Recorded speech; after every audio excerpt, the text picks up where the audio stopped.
Halo semua, shalom. Kita ketemu lagi. Nih kita mau belajar Alkitab, firman Tuhan. Jadi teman-teman, siapa yang mau bertanya, boleh bertanya. Tema kita masih sama, bahwa Kristus di atas segalanya. Ya, siapa yang mau bertanya boleh request naik ke atas ya. Halo Kak, shalom. Shalom. Anak rohaninya Rasul Paulus. Kak boleh bertanya? Ya silakan.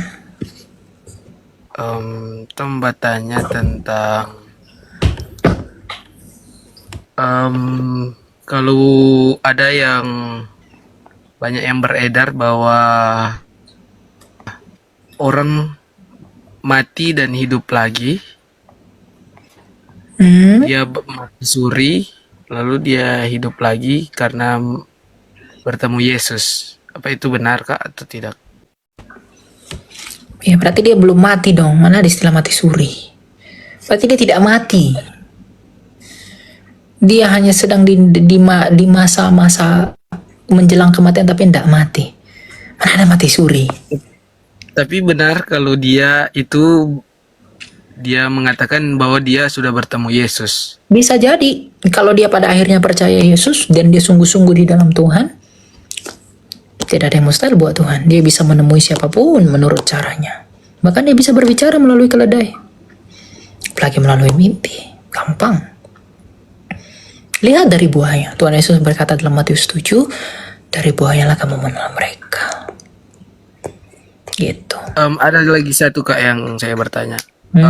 Apakah seorang hamba Tuhan, pendeta, itu bisa transgender Kak? Tidak bisa. Yang rupa yang ada viral yang baru-baru ini yang tuh di itu gereja sesat ya. Oh. Ini TikTok ini sensitif dengan istilah itu. Saya ganti dengan istilah apa ya, gelas lah ya. Saya menyebutkan gelas ya. Nah, orang-orang yang gelas itu dikasihi oleh Tuhan untuk bertobat dan kembali.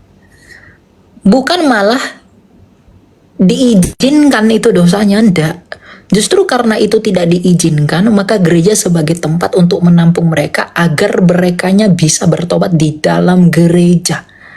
Nah, orang-orang di luar Kristen berpikir bahwa kekristenan itu mengizinkan gelas itu. Pernikahannya tidak pernah diizinkan dalam 1 Korintus 6. Ya, pemberkatan pun tidak pernah diberkati hubungannya, tapi pribadinya diberkati. Semua orang berdosa, tapi semua orang berhak mendapat berkat. Tapi pernikahannya mereka itu tidak pernah diizinkan. Tidak pernah diberi sakramen. Gitu loh. Ya. Jadi kalau itu gereja-gereja sesat. Itu bukan gereja benar. Kemarin ada seorang bishop yang ngomong ke Donald Trump, kamu harus have mercy, ya, kamu harus mengasihani mereka. Memang harus mengasihani yang seperti itu. Kita harus berbelas kasih. Tapi belas kasihnya kita, belas kasih gereja kepada mereka adalah merangkul mereka dan mengajak mereka untuk kembali kepada Kristus. Bukannya malah membiarkan. Paham ya maksud saya ya? Ya Kak. Jadi fitnah iblis, fitnah setan di zaman sekarang ini adalah mengatakan kalau kekristenan itu mengizinkan dosa itu. Kekristenan tidak pernah mengizinkan dosa apapun. Tapi Tuhan dalam Kristen mengasihani semua orang berdosa. Dan di dalam belas kasihnya itu ia memanggil semua orang berdosa untuk kembali kepada Kristus, jalan yang benar melalui gereja. Paham ya? Paham Kak. Iya Kak. Makasih Kak. Iya. Ada lagi yang mau kamu tanya? Ada juga teman saya mengatakan yang gini tentang kalau ada kehidupan, jika ada kehidupan kenapa ada kematian? Jika ada kematian kenapa ada kehidupan? Jika ada kehidupan kenapa ada kematian? Kematian itu tidak pernah ada kalau manusia itu tidak berdosa. Yang membuat manusia mati itu bukan Tuhan. Yang membuat manusia mati itu ya manusia sendiri. Tuhan udah bilang, jangan kamu makan buah itu, nanti kamu mati. Kan manusia pengen mati, dimakan tuh buah. Berarti manusia yang pengen mati kan? Iya enggak? Ya, benar. Iya, bukan Tuhan yang pengen kita mati. Manusia yang pengen dia mati. Gitu. Di pertanyaan itu sangat aneh itu. Iya kak, makasih kak. Oke kak. Oke, semangat selalu ya. Kamu Kristen? Iya kak, terima kasih. Iya kak, Oke, Masih- melayani Tuhan. mahasiswa teologi tapi masih baru. Wow, teologi. Kamu berarti setelah lulus teologi, kamu harus menjadi penginjil yang hebat. Amin kak. Baru Ya, semester 1 kak. jangan hanya amin-amin lakukan dong. Ya, gunakan Kak. sosial mediamu ini. Sosial media anak-anak muda, sosial media bukan digunakan untuk pamer harta, Siap kak. pamer kekayaan, pamer pengetahuan, pamer semua. Ya, sosial media ini harus digunakan untuk pamer kebesaran Allahmu, pamer karya salib, pamer karya Kristus. Anak-anak muda nih jangan FOMO ikutan orang-orang pamer, ya.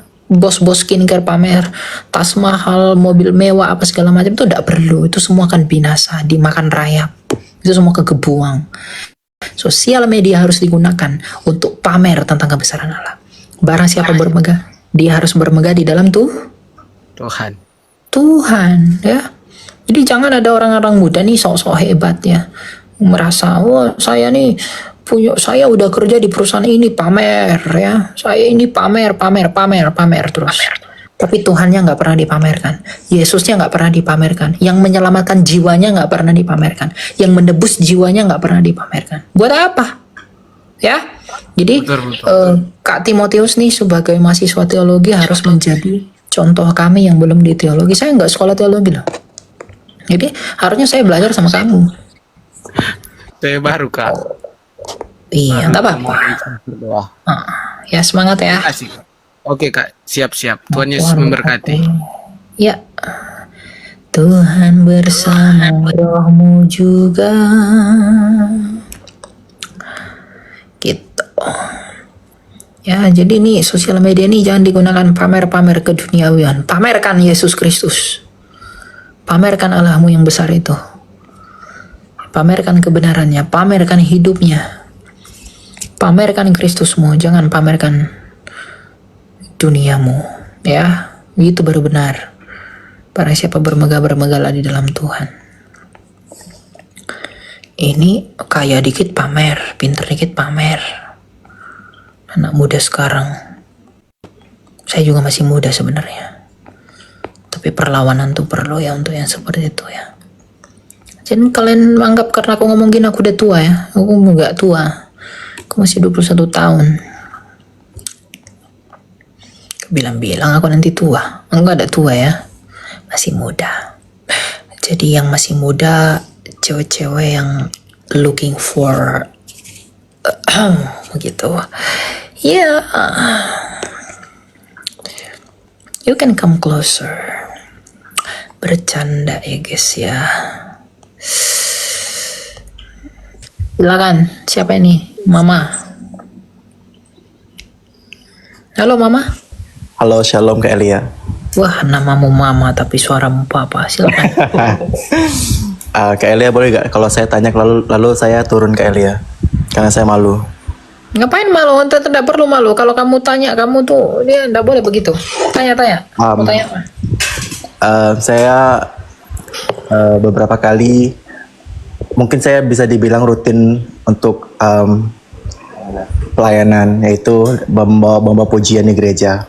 Nah, di gereja saya itu, saya nggak tahu ya Kak Elia, ini saya mau tanya pendapat Kak Elia aja. Saya pernah bawa satu lagu, Ujilah Aku Tuhan. Dan setelah saya membawakan itu, tiba-tiba majelis gereja tuh kayak tidak membenarkan pujian itu. Lalu saya disalahkan karena membawa pujian itu karena itu tidak sesuai dengan kebenaran firman Tuhan. Saya mau tanya Kak Eli aja, kalau tentang apa ya, puji-pujian yang layak dibawakan ke gereja itu emang ada peraturannya nggak Kak Eli ya? Ya, itu memang liriknya itu bermasalah ya. Iya. Ujilah aku Tuhan, itu Saya boleh turun nggak Kak Eli ya? Enggak boleh turun. Kalau kau turun nggak aku jawab. Oh baik. Kalau lirik ujilah aku Tuhan itu benar karena Ayub berkata kalau ia menguji aku akan timbul seperti emas. Tapi lirik yang kedua yang bermasalah. Cobalah aku Tuhan. Tuhan tuh tidak pernah mencobai. Itu salah. Ujilah itu betul. Tapi cobalah itu tidak betul. Ya. Jadi memang itu tidak alkitabiah lagunya. Makanya kalau saya melakukan itu, ujilah aku Tuhan, cintailah aku Tuhan, ubah gitu. Oh, Ya, baik. jangan bilang Allah mencobai. Tuhan tidak pernah mencobai. Iblislah yang mencobai. Tuhan itu menguji. Ya. Baik, itu jawaban yang para majelis juga utarakan ke saya kalau seperti yang Kak Elia bicarakan. Terima kasih ya Kak Elia. Betul. Izin turun. Ya. Yap, semangat ya kamu ya. Kamu melayani sudah berapa lama? Oh, udah pergi dia. Emang orang-orang pemalu nih ya. Kenapa dia tuh pemalu ya?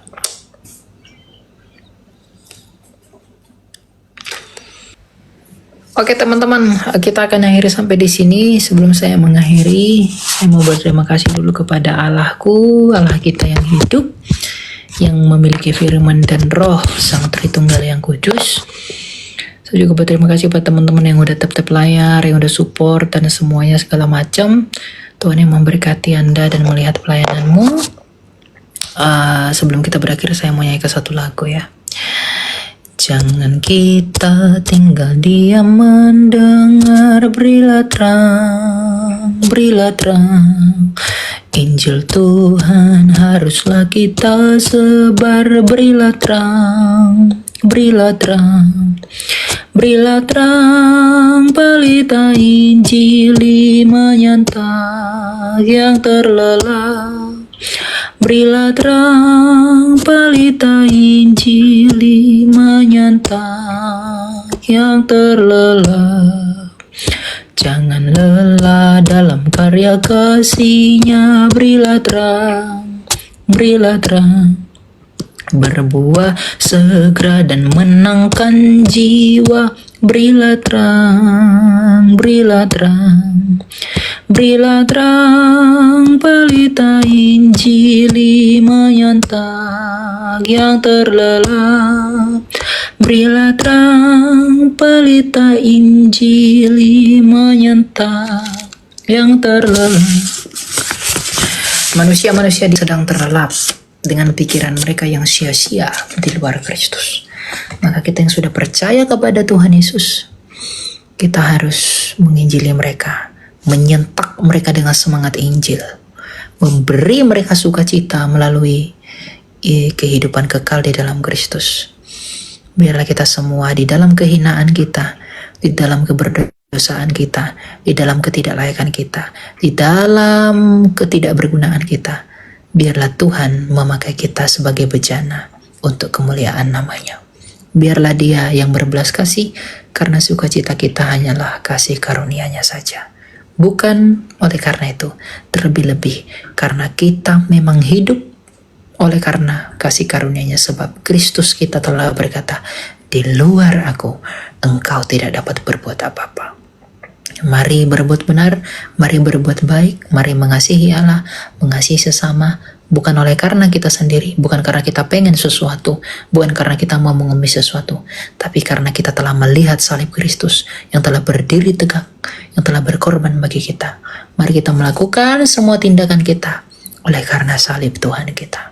Tuhan memberkati, kita ketemu lagi dalam episode berikutnya.